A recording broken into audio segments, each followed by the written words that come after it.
We're just at the soccer pitch, ready to get in a new form of exercise. Checks off a lot of boxes for metabolic health, exercise, good, engagement with friends. I got embarrassed filming in there with all our teammates because it's a new team and whatever. But like I was saying, it's really good for metabolic health, exercise, check. Engaging with friends and socializing, check. So all around, good metabolic health activity. And now it's like minus 40 here, Celsius. I don't know what that is in Fahrenheit. It's the same. Is it really? Yeah. Minus 40 is minus 40 Celsius yeah, so or Fahrenheit. Now. It's freaking cold. So I'm gonna put this away and we'll see you next time. I'm just eating. Rob's refueling. So we just got back from soccer and it's not minus 40 in here, so we can spend a little bit more time talking about what it was like. I think that we were worried about more of the anaerobic exercise, you know, sprints that are involved in playing soccer and like that more intensity in running or whatever you're doing. And for me, it went really well. I did one like initial burst of sprinting that felt a little bit hard, but once my body got used to, like, I was describing it as like revving higher, it was fine. I felt good. I had the energy and it was okay. Your experience was a little bit different. No, I think that starting it like that, like I was good, like running, I kind of like warmed up a little bit first, but sustained, I just felt like kind of crampy a little bit, which is weird because I don't typically like cramp up, like, you know, like stitch in the gut kind of thing.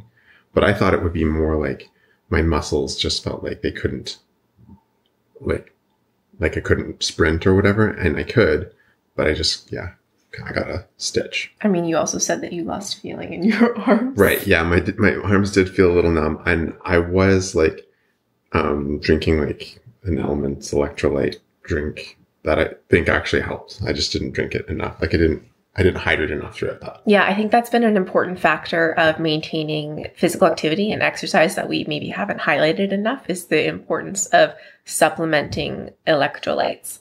So but like especially on the keto diet.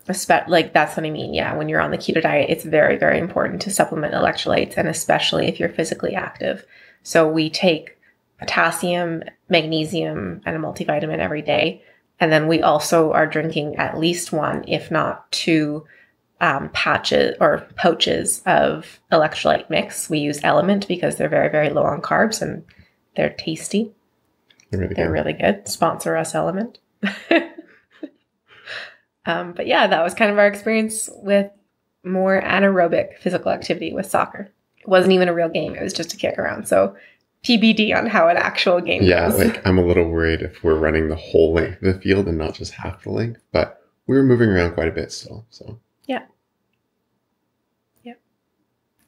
Now, refuel. Hello. We just got done with couples therapy.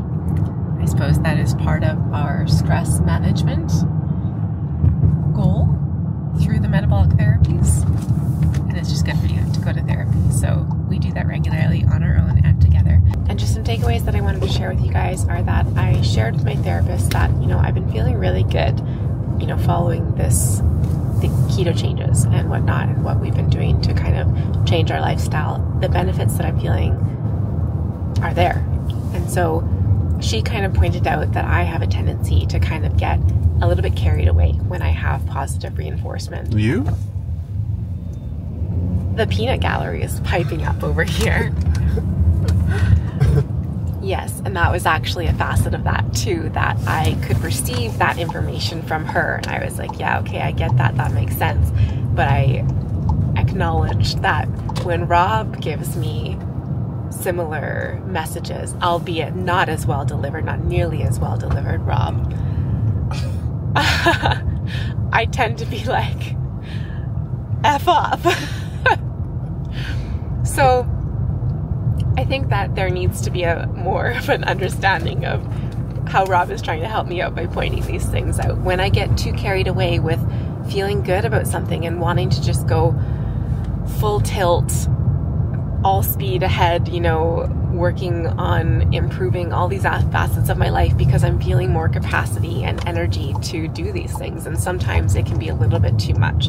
So this was kind of a good reminder to pull back a little bit. And she talked about kind of, you know, sitting in a bit of a plateau and working on how to be sustainable and most effectively be able to move forward in your next bout of growth. I'm probably not doing it justice the way she worded it, but that is my takeaway from it. And I thought it could be helpful for other people to hear that as well, because I know I'm probably not alone in getting a little bit carried away when I'm having or experiencing positive reinforcement. Also, we stopped at a little shop on the way home called Everything Keto, and they had a bunch of different keto options. We got stuff like this, some tasty treats that are low carb, so we're excited to dig into that and let you know how those are too. I forgot to also mention that the person who was working at the Everything Keto shop actually told us that if you are doing keto for medical purposes, you can actually write off a lot of the keto products that you buy because it is for medical purposes. So that's kind of cool if that is true, and we will be looking more into that. But That's in Canada. That's in Canada, yeah. But I can imagine it would be I don't know how similar in other places. I don't know how taxes work in the States or in other places, but yeah, apparently that's the thing in Canada, that you can write off products that are used for medical keto. So that's kind of a nice way to make it a little bit more affordable as well. I'm back in the car talking to you guys. I'm sorry, maybe I'll try to put in some B-roll or something, but I will try to be more brave and bring my camera along with me when I do these things. But we kind of had a bit of a self-care day today where we had couples therapy in the morning, and then we went to the gym and had a personal training session, and then I went for a bit of a run afterwards too on the treadmill because it's still so cold out. I keep saying that, but my God, it's cold out.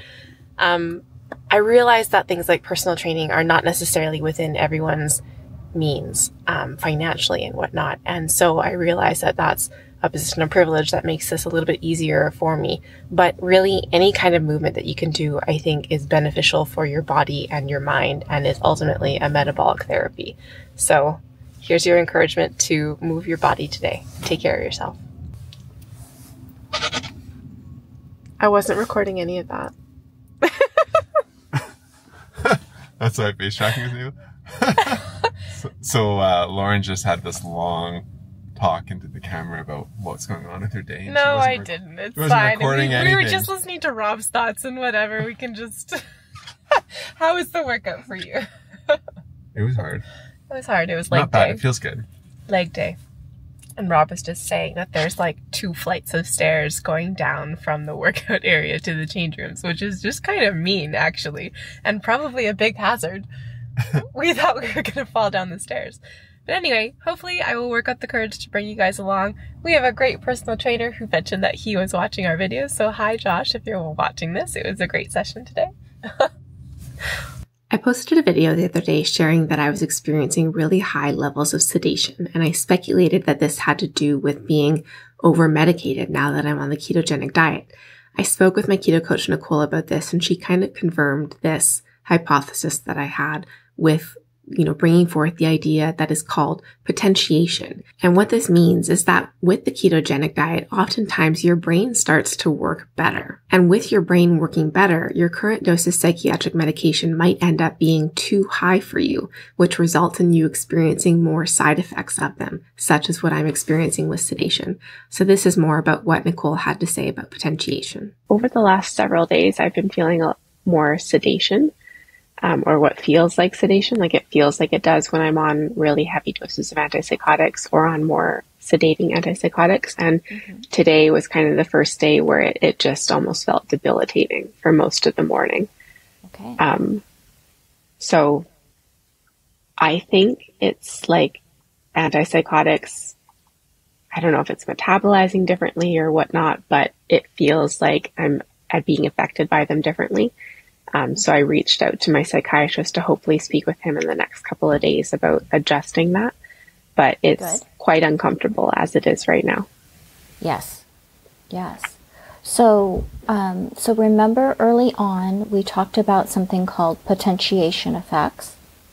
And potentiation effects are, do you remember us talking about that? We talked about a lot in the beginning. So yeah. So I think it's likely potentiation effects. I think you know what that feels like, what that sedation feels like, and you're probably right on. And so I'm glad you reached out to your prescriber. So if it is potentiation effects, this can become a real problem if it goes on longer, and you can get a real worsening of symptoms, because if the ketogenic diet is doing beneficial things for your brain and healing your brain, then your current levels of antipsychotic meds can become too high. And just like if I pulled someone off the street and I gave them your dose of antipsychotic meds, what would happen? They would be very sedated. It would be too much for where their brain is at. And so that might be what's happening. So I'm glad that you reached out. Okay. And it needs to not be, how do I say this? It needs to not be messed with. It needs to be taken seriously. It needs to, and many prescribers are very, very nervous about it. But this is like a huge issue for people. Huge, on the ketogenic diet in general, as you can imagine. They come in with potentiation effects and they tell their doctor, and their doctor's like, well, I guess maybe the keto diet isn't working for you as well after all. Or they are terrified to reduce the medications because they don't want potential liability. There's all kinds of things, and there's really a lot of people who end up having to try to titrate psychiatric meds on their own, trying to figure it out, trying to get consultation from other doctors, but it's really a mess that there just isn't enough prescribers trained in understanding that de-prescription is an algorithm also under the right conditions. So following Nicole's advice, as well as my gut instinct, I reached out to my psychiatrist to talk with him about potentially reducing my medication because I'm experiencing these increased side effects. I'm supposed to be hearing from him today, so hopefully I'll have an update about how that goes and what his advice is for you guys in a future video. I had a shower and some coffee. Coffee in the afternoon, probably not great for my sleep, metabolic health, but that's okay. It was required today because of the sedation. It helped a bit. I'm able to function a little bit better. I think also it's just moving out of the morning where I'm most affected by it because I take my meds at night. And so the sedating effects are still lingering in the morning time, but feeling a bit better, and now going to go pick up the kids and hopefully get through coaching my daughter's soccer practice tonight too. It also dawned on me this week to try to utilize the glucose test strips that are in my Keto Mojo pack, as well as the ketone test strips. And when I did this, I found on the app that connects with the Keto Mojo that it gave me an additional reading called the GKI ketone level. So I asked Nicole more about this. So the glucose ketone index is where there is a bit of math done to the glucose level and the ketone level. And you can see down here, is it going to show me? Yeah, here it is. So it's basically, there's a calculation that is done on your glucose level and your ketone reading at the same time that can be really, really helpful. So let me look at your number again. So you had 66 milligrams per deciliter, and we'll see what your glucose ketone index was. And then your ketones were 4.1. Right? No. 6.1. Okay. 6.1. And your Keto Mojo, that's why I like the Keto Mojo. And that's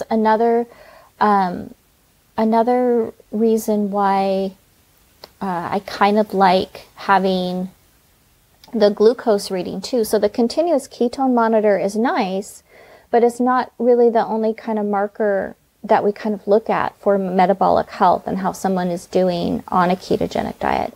So that day, your GKI index was crazy low, and kind of, when we are using it to treat cancer, for example, we're looking for a 1.0, type of thing. But we're finding actually that for people who are responding to the ketogenic diet as a treatment for mental illness, they tend to notice that they feel really good at about 2.0 or below GKI. So that's another thing that you can kind of look for. So that would be great data to kind of put in your chronometer, and it's going to get you really good at noticing what your ketone levels are and your glucose levels are and how you generally feel at those levels. Now, people can have higher ketone levels and not feel great mood wise, but there can be inflammation going on or something. Maybe there's a virus you're fighting off or something. But most of the time for a lot of people, there's a correlation between ketone levels and their mood.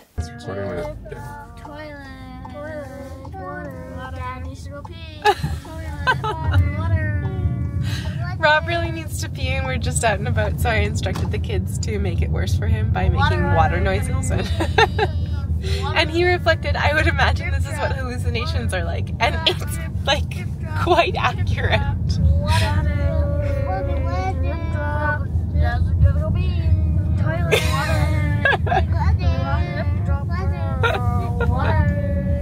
It's not positive. We're almost home, don't worry, he'll be fine. So I was just going through my keto goodies and we opened this bag and guess what we found in it?